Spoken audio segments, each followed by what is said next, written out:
The accidental prime minister.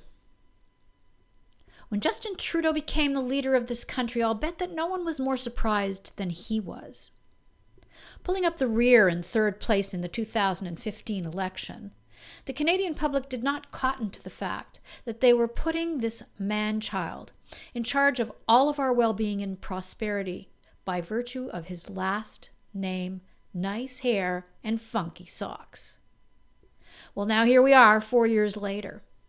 We have an opportunity to rid ourselves of this accidental prime minister, who is not only incompetent, smug, sanctimonious, and a corrupt liar, but also oblivious to the damage that he's inflicting upon the citizens of the country that he was elected to protect.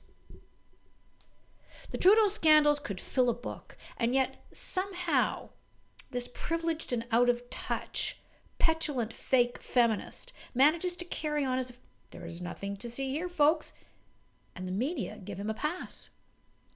Of course, why wouldn't they? They're a sad lot these days, paid off to say only nice things about our dear leader, and to overlook missteps that would sink anyone else in his position. Take the most recent example of the Rebels' David Menzies. Along with Faith Goldie and Andrew Lawton, Mr. Menzies has become the latest casualty in the "you're a white supremacist, alt-right Nazi smear campaign."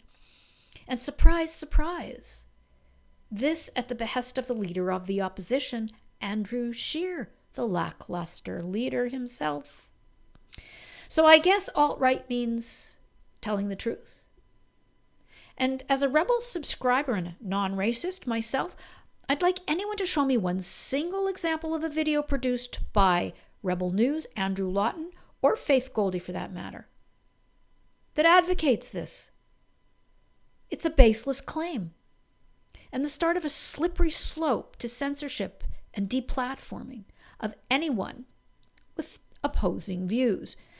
Not racist, nor alt-right views, just plain old different ones from the lies and the politically correct blather that spews from the mouths of politicians of all stripes these days.